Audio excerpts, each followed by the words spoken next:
अजित कुलकर्णी 2 वर्षांसाठी तडीपार। विविध प्रकारचे गंभीर गुन्हे करणाऱ्या अजित प्रभाकर कुलकर्णी वय 48 राहणार विजय देशमुख नगर विजापूर नाका याला सोलापूर व धाराशिव या जिल्ह्यातून 2 वर्षांसाठी तडीपार करण्यात आले आहे।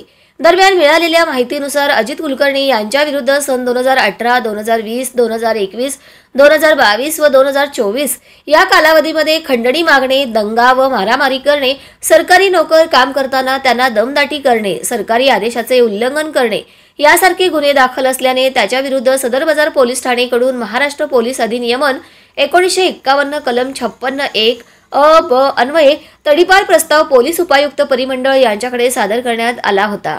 या प्रस्तावाच्या अनुषंगाने पोलीस उपायुक्त परिमंडळ विजय कबाडे यांनी कारवाई करून अजित कुलकर्णी याला सोलापूर व धाराशिव या जिल्ह्यामधून 2 वर्षांसाठी तडीपार केले। याला तडीपार केल्यानंतर पुणे येथे सोडण्यात आले आहे।